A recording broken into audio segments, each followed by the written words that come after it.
You're listening to the Exponential Entrepreneur Podcast. This is the podcast for ambitious entrepreneurs who understand that exponential business growth isn't achieved through traditional business tactics alone, but through personal development, the ultimate leverage point to scale businesses beyond conventional limits.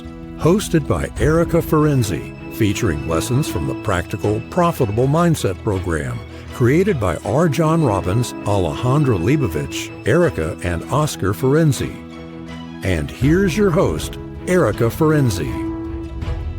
Okay, so welcome everyone to the Exponential Entrepreneur. My name is Erika Ferenczi, and I am welcoming today a very special guest. His name is Andy Wyman. He is the founder of Wyman Legal Solutions. He is an entrepreneur, and he has a Florida-based construction law firm primarily focused on representing homeowners in disputes with high contractors during renovations and construction projects. Under Andy's leadership, this firm has experienced a very rapid growth. His firm has been recognized by the Law Firm 500 as one of the fastest growing law firms in the United States and is currently ranked at number 18 in that scale. The firm has earned industry recognition for innovation, technology, integration, and marketing within the legal and construction industries. And what makes Andy's approach unique is that he operates in the intersection between the law, construction, business, strategy, and technology. His firm works extensively with homeowners, condo associations, developers, contractors, and construction professionals on some of Florida's most complex and high-stakes construction matters. Andy, I've known you for a while. Welcome to the show. I'm so happy to have you here. I know that you have had your law firm for a few years now, this iteration since 2018. Yep. And then a previous iteration or attempt in 2006. So Yes. Tell us a little bit about what inspired you, if you could tell us a little bit, what inspired you to become a lawyer, and then how you made the transition into becoming an entrepreneur. Okay, thank you. Well, I'm definitely honored to be here and talking to you about this. I'm very excited about it. I love telling this story or talking about these kinds of things. And I think every time I do, I realize something new or different that I maybe hadn't considered before that got me to the point I am. To start from the beginning, your question about why I went to law school is not a noble decision on my part. I didn't know what else I wanted to do coming out of college, to be honest with you. And I think I was sort of pushed in that direction by my family, by my parents, who I think my dad is a frustrated non-lawyer who wishes he had gone to law school. And that probably informed my decision to do it. I took the LSATs and I aced them. So it made it seem like it was a good decision since I didn't know what else I wanted to do. So I went to law school, maybe not under all the right circumstances or for the right reasons. And that was up in New York. I've lived in Florida now since 1999. But prior to that, I was in New York, and I went to law school in New York City and graduated in 96 and came out into a litigation practice doing insurance defense work. How did you arrive from New York to Florida? My parents moved here while I was in law school with my younger sister, and she was just going into her senior year of high school. So this was a place I knew I wanted to end up. At the time, I was single up in New York. My friends after law school, they started getting married, moving out of New York City. And if I was going to find someone that wanted to live in Florida and start a life here in Florida, Florida was the best place to be for that. So I moved here in 99 after practicing law in New York for about 3 years. And I did insurance defense work, litigation work. I am sort of historically, naturally a conflict averse person. And that's going to be a sort of a theme through all of this.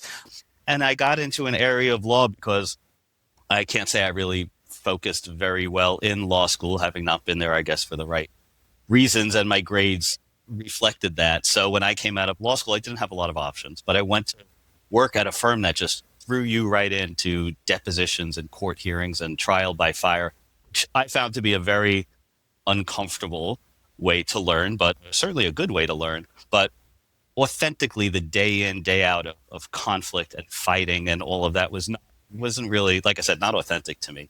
So for the 3 years I did that in New York, I wasn't particularly happy. Socially, I was having a good time being in New York City, but professionally, I didn't see that was something I wanted to continue with. I do hear often that people say, well, I'm doing this thing because I didn't know what else to do. So here I am, right? But just feeling that thing inside of you that it's like, this is not really me. I mean, there's people who love conflict and love going to court and stuff. And that just wasn't you. So following that instinct. Okay, keep going. Yeah. Thank you. My parents were aware that I wasn't in love with what I did every day. And, when I decided to make the move to Florida, my father, who when I grew up had always been in construction, and he and my grandfather had a business together. He was always an entrepreneur. They encouraged me to move to Florida, and that was really the right time, and I did. But I left practicing law for a couple of years. I went into the business as a registered representative, a stockbroker, and doing that kind of work for a couple of years, and had some really great months and some very lean months but when I moved to Florida, the first thing I did was I took the bar exam just in case.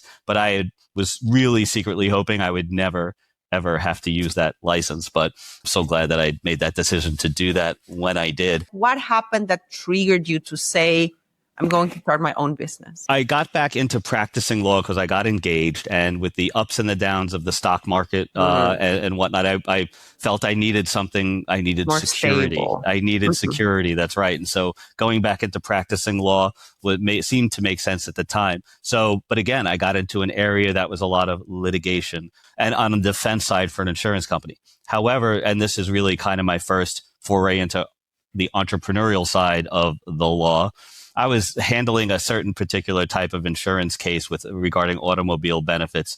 And I was at a hearing one day with a judge in his chambers who was from New York, and I was from New York, and so was opposing counsel. And at the end of the hearing, the judge turns to me and he says, "Oh, you're new with this insurance company?" I said, "Yes, I am." He goes, "How do you like it?" I said, "It's a job." He said, "Well, he asked if I knew a particular attorney who was on the plaintiff side of these cases, which is a very entrepreneurial side of the law." Said I know his name because I see it on a pile of files on my desk. And the judge said, "Well, I'm friends with him. He asked me to keep an eye out for anybody sharp they're looking to hire. Do you have a resume?" I said, "In fact, I do." I was carrying them with me at the time everywhere I went. I gave the judge the resume. Within a week, I had a job at this plaintiff side law firm where my compensation was very much based on settling cases, on bringing business into the door, and from chiropractors and orthopedists and so forth. And I really got to see the way the firm marketed towards getting those people. It's all they did, and they were very high volume.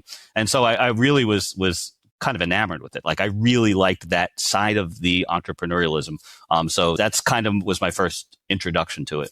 And the fact that you were carrying the CV, the resume, that is just pretty impressive. So you were ready for an opportunity. So then you were offered this other job.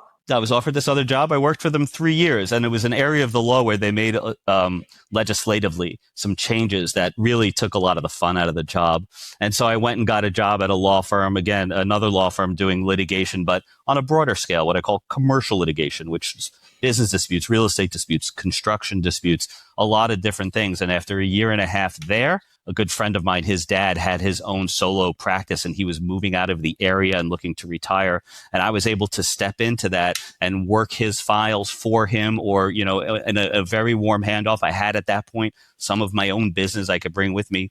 And I went to I opened up my own law firm. This is 2006. Had, his cases. I had some of my cases. I had access to his paralegal. And it was sort of at the time I felt, hey, it was a low risk way to really kind of get into work for myself instead of being subject to, practicing law or doing things the way others wanted me to do it. Did he offer you a job, or it was more like a partnership situation? I'd call it a joint venture more than anything else. So we shared the revenue generated on his files based on the work that I did. And separate from that, I had my own files I was working on. So the Wyman Legal Solutions, it's really the law offices of Andrew D. Wyman, PA, was born back in 2006 then. So that was the first iteration. And then what happened? Yes. So I had that on my own for about a year and a half. And from the prior job, I had met a very experienced, terrific litigation attorney who was about 20 years older than me. And he was looking to leave the firm he and I had met at and open his own practice again. He had previously built a firm up to about 20 or 25 lawyers back in the 80s, I suppose. And so he approached me and said, hey, we worked together at another firm. I felt we worked well together. We were still co-counseling on a particular case. He's like, let's do this. Let's have a partnership and so forth. And I gave it some thought, and I decided to do it because I knew he had some wonderful huge clients, and I knew he was very much a rainmaker. Again, it gave me a bit of comfort in knowing that he was going to generate a lot of the business at the time. And so I went from being a solo lawyer to a partnership, and we had that partnership for about 4 years or so, 2008 to 2011. Okay. And then? I had started to explore a coaching program. I wanted to try to learn how to really generate my own business in these practice areas. And I had hired a coaching program. I would say I just wasn't ready for it. Everything they said made sense, but I didn't find I was acting on anything that they were teaching me. It was intellectually and academically interesting and stimulating, but for whatever reason at the time wasn't motivating to follow their advice, do the things that would be required to generate my own business. And so as a result, in our law firm, our partnership, he had brought in the lion's share of the business versus what I was able to bring in. So you were doing more of the work, more of the legal work. At that moment, if you can go back a little bit, thinking about that moment where you were doing mainly the legal production, but you did hire or engage the services of this coaching service to be able to bring your own. What motivated you? Like, what was leaning you into that direction? I had attended a continuing education through the Palm Beach County Bar Association, where the owner of this company had spoken about business generation, operations, running a business, a lot of the stuff that How to Manage obviously talks about too. So, and it was interesting to me, and I signed up for I went to a workshop in Orlando and then signed up with them afterwards. There was a one-on-one coach, and I just found that I wasn't really, doing the work at that point. So after 4 years together with this lawyer, we ended things in 2011, somewhat because of the disparity in our relative business generating and so he wanted you to create more business also? Yes, he did. He wanted me to create more business. And I felt I was starting to realize that if I'm going to protect myself, I need to be able to do that. There really was kind of the first indication that my stability and security, my ability to always be able to provide for my family, I couldn't leave it to the whim of other people to decide that I wasn't bringing enough, or that they don't need me as an employee. But I left that partnership with quite a lot of debt. There were some other issues going on there with him that caused me to have to live off of debt, business debt and personal debt for quite a long time through those 4 years. So again, I felt I had to go, and I didn't feel that I could open my own practice or go back to my own practice rather at that point. By this moment, you were already married, had children, something like that? Yeah. So this is 2011. I had been married for 10 years, and my daughter was 8 or 9 and my son was 6 or 7. So you had your obligations and you have a ton of that. And then you had a partnership that really didn't work out. I mean, it worked out for a few years, but not anymore. Right. And then you decided to leave that partnership and then, I guess, get a job again for the financial stability. Yes, that's right. An associate position at a law firm where they did a lot of commercial transactional work, but they needed someone to manage and run their litigation. So that's what I did. And it was, again, commercial litigation, and a component of my compensation depended on the amount of business I could bring in the door. So here we are again. Here we are again. Exactly. Exactly. Okay. Yeah. And then how long were you there? Until I opened my current iteration of my law firm in 2018. So it was really 7 years. Wow. Okay. And then what motivated you to make that final transition into having your own thing? Yeah. So in about 2016, I had it. Like I really disliked practicing law so much. I was ready to quit altogether. I didn't like dealing with other lawyers and litigating and the conflict there. I didn't like the legal system. I didn't like the judges not reading what my client spent good money to pay me to draft. I didn't like being told how to do what I was doing by my boss. I didn't like commuting from Boca Raton to Fort Lauderdale every day. I didn't feel like I had any control over what was going on. I was unhappy in a lot of ways. I was very much, it's funny, a help-rejecting complainer, as I just learned the term recently. That was me to a T. As a matter of fact, when we heard that at the recent LQM, my wife turned to me. She goes, "That was you." I'm like, it was. She was 100% right. And I was unhappy, and I would complain. And it was my wife who said to me, "Look, you're miserable." And what's your wife's name? My wife is Jen. So Jen inspired you to look for something better that made you happier. Yes, she did. Good. And it's interesting because she is also very security minded. Like she liked the idea that I had a job and a salary and so forth. But she saw I was miserable. And she said, look, no one is going to come to save you. You need to figure this out yourself. And at this point now my kids are approaching junior high school. We have a mortgage. We've got all of that stuff. I'm still in debt from law school to the tune of, I don't know, $100,000 this many years later. And she's like, look, you can't go be a barista or something. Like, we need the income. And so I remember I posted something on Facebook saying, hey, I've got this time in the car. Anyone have any good podcasts on self-improvement and that kind of stuff? And that someone turned me onto a podcast. And of course, you'd listen to them, hear them interview some high performer. Then you go find their podcast. And I did that for a while. And I really started it was my first real introduction to mindset that I really took seriously. And a great coincidence is I had a friend who was a divorce attorney who did a lot of work. He did a lot of Tony Robbins kind of work, and to the point where he became one of his sort of coaches or facilitators at the various things he does. And he had decided to branch out on his own and start for lawyers a mindset company, really, for lawyers. And he had this beta program that he was putting together. And he came to me and because I was talking to him about this stuff, and he said, hey, I put this together. I want to charge you $500 to do it. But if you do everything I ask you to for 8 weeks, I'm going to give you the $500 back at the end of it.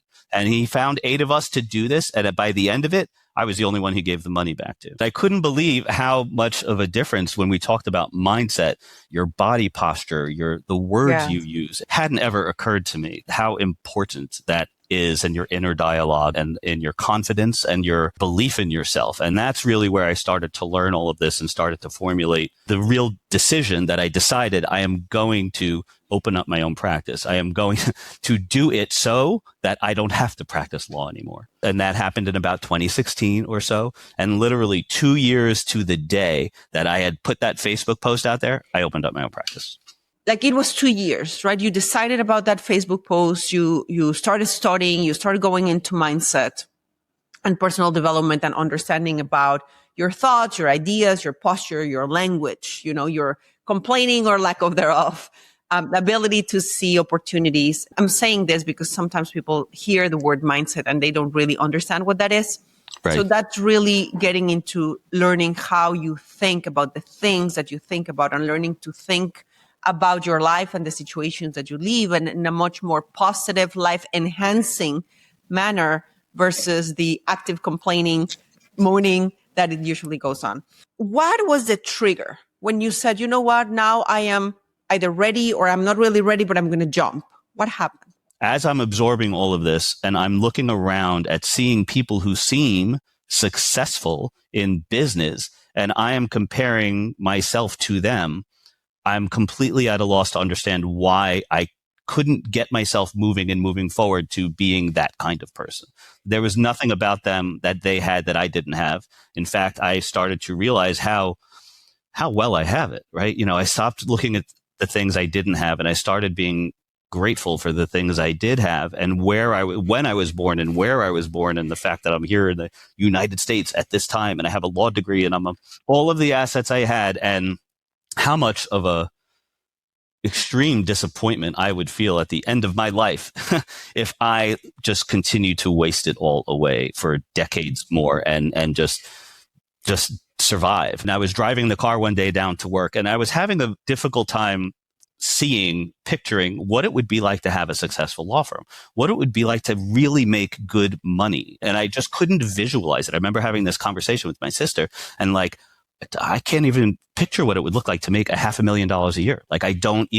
I just can't see it. I literally felt like I had something behind my eyes that was preventing me from seeing what could possibly be a good future. And I'm driving to work one day and I'm having this conversation with my wife and I just start crying. I literally hit this point where the frustration, the disbelief and whatever. And it was like from that moment forward, that physical block behind my eyes was gone. I don't know how else to explain it. Now I can see it. Let me plan and figure out exactly how I'm going to get it step by step. I read a very influential book for me called The One Thing, where how to focus, how to make a plan and step by step and focus on it to achieve it. And from that moment is when I really started to put the plan in place. I'm sorry. I'm just going to say this.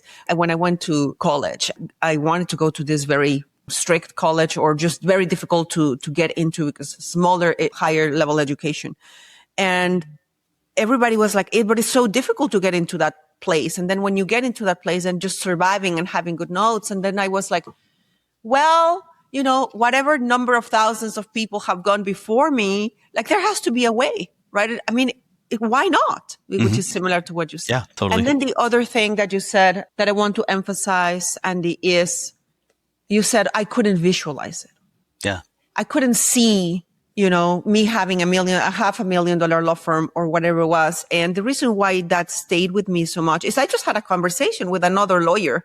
This is a person that has right now a law firm that is grossing around $800,000. And when she started, she was grossing $110,000. And then she was telling me, but Erika, I can't see the way. Like, I don't know how am I going to get from 800 to whatever the next goal is. And I asked her, well, let me just ask you something. Could you see when you were at 100,000? Could you see how to get to 800,000? And she said, no. I was exactly. You won't be able to see it, but you need to then take the actions. Could you talk about that a little bit?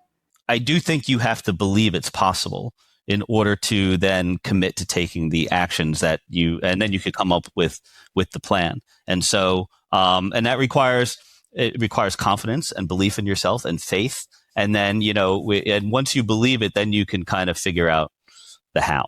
And maybe, from a technical standpoint, how you're going to build and get there. And part of that for me was after I did develop the actual belief, I said, okay, I need to figure out how am I going to build up a book of business to come with me. So when I'm ready to make that jump, I'm not really suffering some kind of misstep in my income, and decided that what I needed to do was niche into construction law. And I've always liked construction law, but when I told people I did commercial litigation, no one knows what that is. No one remembers to think of me to refer a case to me. But construction, that's a specialization. It's something that people know, lawyers know, they don't know it and they want to refer it to you. I would go out and that's all I would talk about at marketing events, at bar functions, at networking, whatever.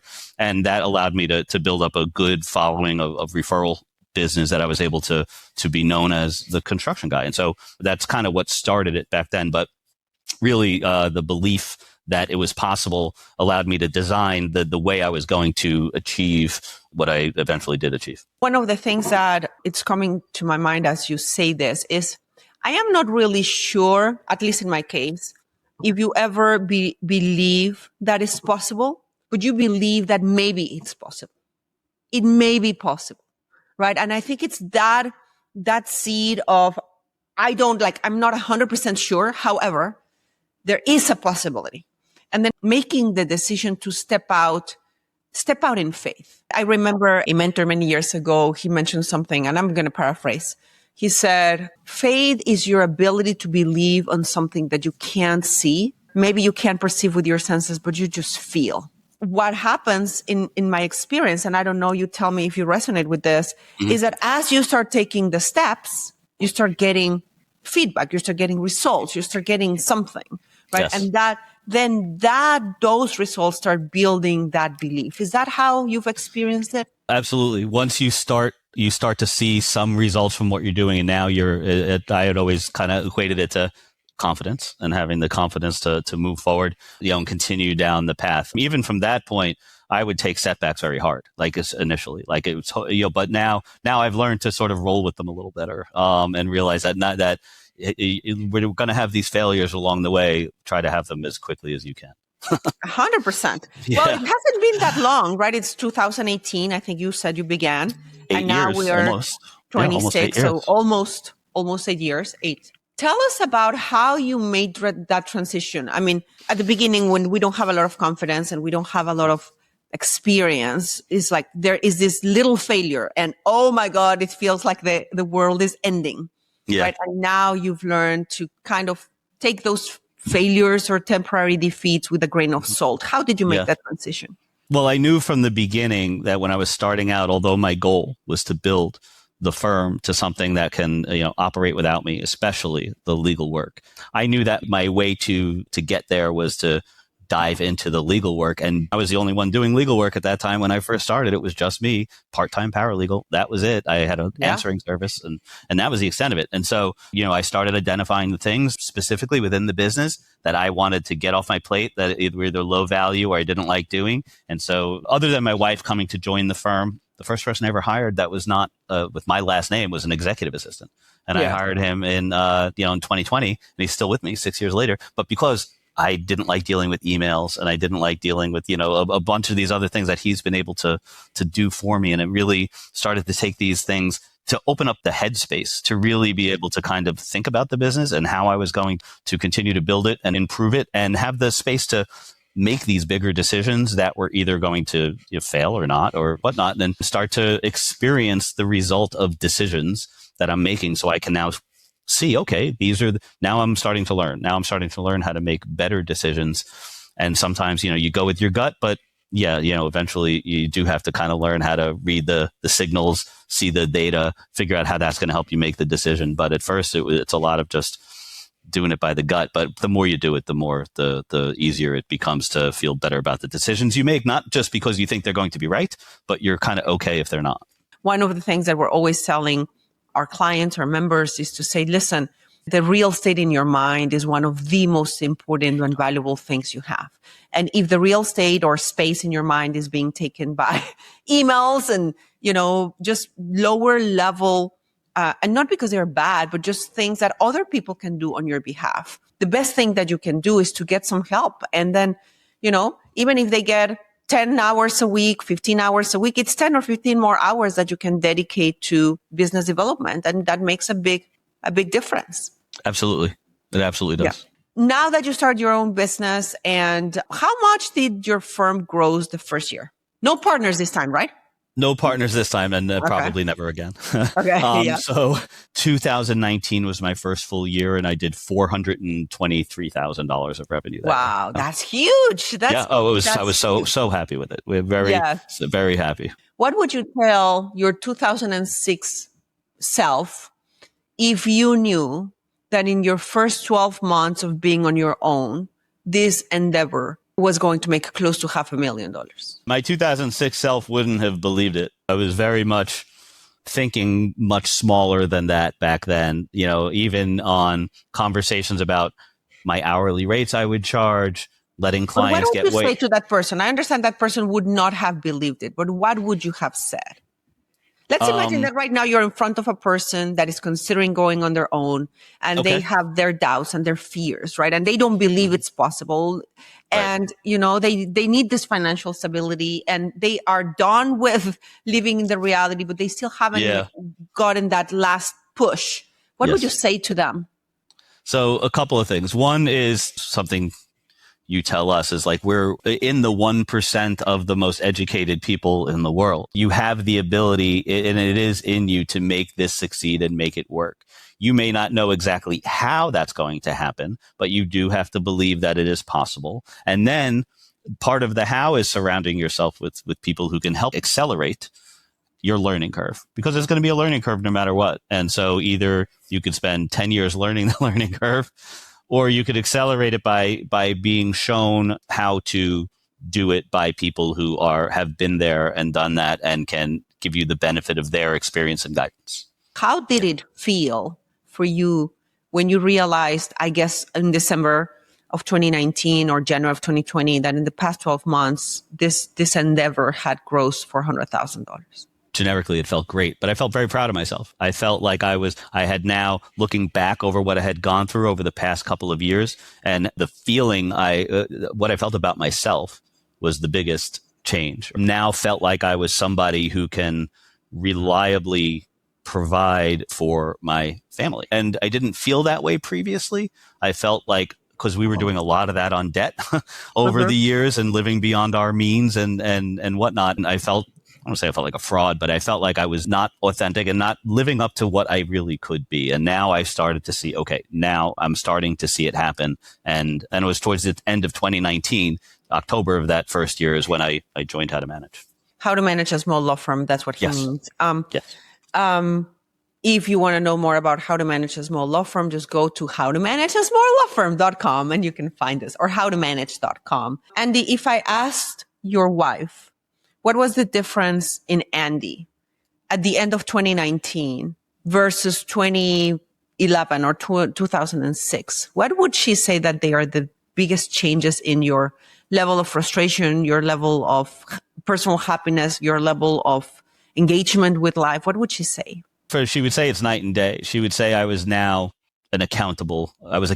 I really made things happen and recognized when I may not be happy with something, and how I'm now proactively how I'm going to fix it, as opposed to being a victim of the circumstances or some type of victim. And now that I had lost that victim mentality entirely and take responsibility for everything that happens in my life. And she became a lot prouder of me as well in that regard. And she's told me. I kind of hate this part of the interview because we're getting towards the end. But before we leave, if you could mention one or two of the most difficult moments that you've experienced as an entrepreneur, when you doubted, should I keep going?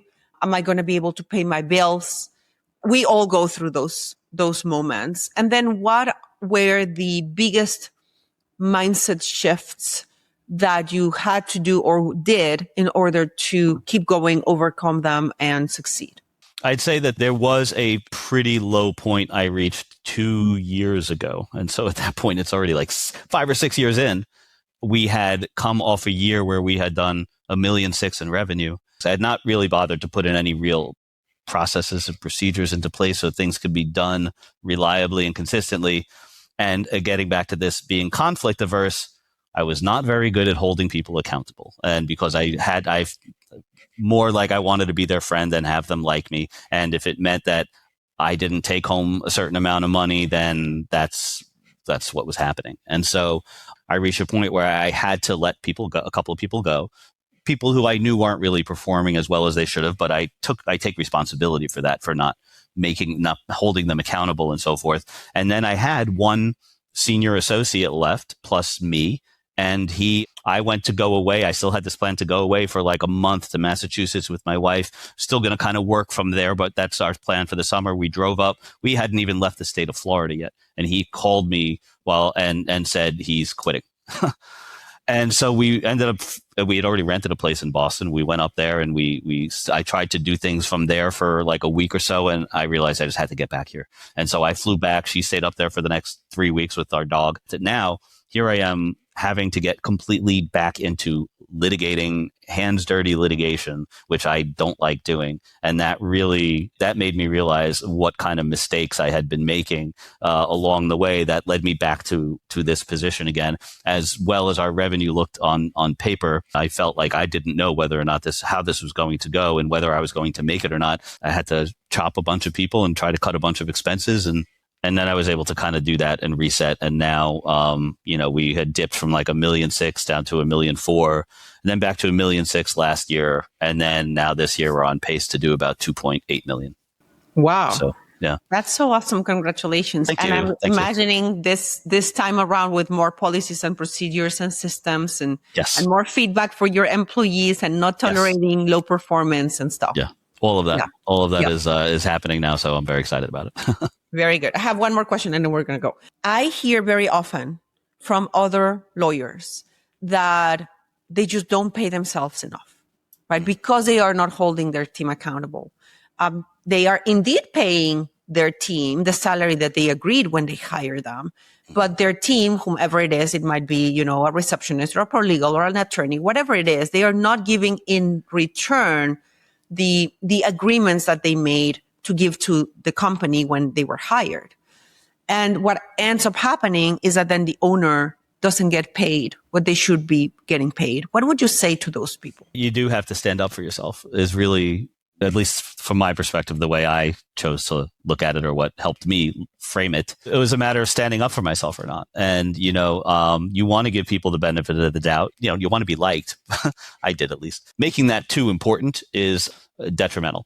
And so you have to learn to have hard conversations, or important conversation. This whole idea of how I'm becoming less conflict averse is reframing in my mind that it is a hard conversation. Again, just caught myself calling it that, but it really shouldn't be, even if it is a little bit of a, you're going to disappoint the other person. You can't look at it like that's a conflict, and you kind of have to do it. And I used to build those things up in my head so much that I would be afraid to say anything because, oh my God, what if they quit? What is so interesting is that most people avoid those, let's call it uncomfortable conversations, because they're not difficult. They're just uncomfortable. Some people believe that at not having those conversations, people are not going to quit. They quit anyways. Right. The same thing.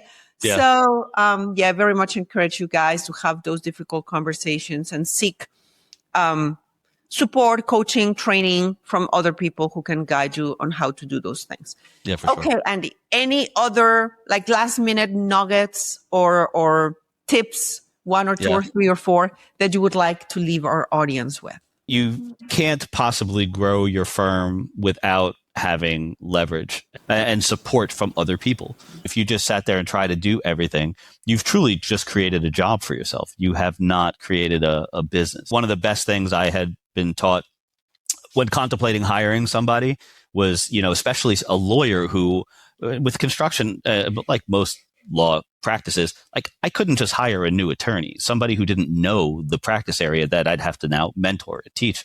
I needed someone who could come in and handle these cases as well as I could, and hopefully better. And those people deserve to be paid a good salary. And if, when I would have a conversation with one of my coaches and they would explain to me, okay, well, what is it really going to cost you to hire that person? And I say, I don't know, $150,000 or whatever the number is, plus taxes and benefits. And okay, well, if I looked at it like that, like it was going to be $150,000, you're never going to make the decision to hire anybody. But if you break it down and say, okay, how long will it take you to know if you've hired the wrong person? I mean, would you know that within a month? Oh, yeah, certainly. I would have that figured out probably in the first week or 2, in which case, okay, so all you're really risking is, 2 weeks worth of salary of someone making $150,000. So when you back that out, maybe it costs you $6,000, $7,000, whatever it is. And now that's risk doesn't look so bad. And the potential payoff of having that person actually work out because you've hired well and they know what they're doing. I mean, now when you start to be able to put bills together that have time from other people that you pay them this much and that you're billing them at that much, and now you see the kind of revenue you could generate for work you didn't have to do, that's a game changer. I mean, that is really where you start to see the possibility of the kind of money that can be made. And now it's a matter of focusing on, all right, how do we get the clients in the door and get more of these cases so I could kind of repeat this over and over again. Yeah, and all of that while helping people and then hiring, absolutely, giving employment to people who are looking for jobs and just doing good in the world, which is phenomenal, right? Yeah. Okay, so super quickly in 1 or 2 minutes, what is your ideal client? So if a person is suffering with A or B or C, they should call Andy. What is that? Basically, if you are a homeowner anywhere in the state of Florida, and you've hired a contractor to either build you a brand new home or do a major renovation or that beautiful pool project in your backyard or whatever it is, and it is taking too long and it is costing too much and the work isn't very good, and now the contractor wants more money to even come back, and he's dragged out this process so long that you can't even live in the house right now. All of those horror stories you hear about people who have hired the wrong contractor, that's exactly the situation we help out with. And what's great is that unlike most people who would just write a demand letter or say, okay, now you got to sue, we have these flat fee packages of services to help these people pre-suit, get these people back to finish the job by certain pressure points, or otherwise I have unbelievable Rolodex of the top builders and contractors in the state and so forth that I can introduce to clients and get them. And they're not just how they're going to deal with the bad guy, but how are you going to get your life back on track and get your project finished so you can enjoy your home again. All of that, that's that one in thing. Itself and then is worth it's worth your totally. peace. 100%. And there's no one else in the state actively trying to do this for people. And our marketing kills it. And we're really doing great. And then secondly, we want to help people avoid that problem in the first place. Vetting contractors, getting good contracts in place. If you're doing a big project, we could get an owner's representative put onto your project so you don't have to deal with the contractor. We can basically make that whole project. We call that our renovation concierge program. We could do that turnkey from pre-planning all the way to you getting your keys and walking in the door. And so we can help manage that and for you. And that's the most valuable thing we can do for anybody. Prevent those problems. Prevent those problems. People can actually call you and engage your services beforehand to prevent those problems, because, oh my God, the headache and the amount of money that is lost when the problem already happened. And believe me, if you're thinking about remodeling or building, they are going to happen. They are going to happen. They are. It's here in Florida, especially. And then we also do the same thing for condo and homeowner associations, where we will help them plan and manage their capital improvement projects that, millions of dollars are being given to this board of directors to spend. And, they don't want to be the ones that, they can't show their wife can't show their face at the pool because you screwed up the project at the condo association. That's also what we do. Absolutely. Thank you so much. Yeah. Lastly, Andy, and then we're done. Please, your URL or phone number where they can find you. Yeah, they could find us at Wyman Legal Solutions with an S.com. Wyman is WYMAN. 561-361-8700. On our website, we have a chat bot, so you can chat with us too, or Andy at WymanLegalSolutions.com. And we'd love to hear from anybody who needs this kind of help. We're the best at it. Thank you so much for your time, and such a pleasure to learn about your journey. Thank you. Keep Thank you. going, it's been great. And I'll see you soon. Thank you for listening to the Exponential Entrepreneur Podcast. We encourage you to take action on it today. Share what you've learned with another entrepreneur.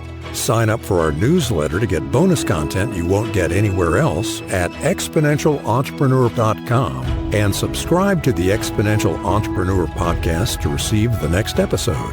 Until next time, keep breaking through limiting beliefs and growing exponentially.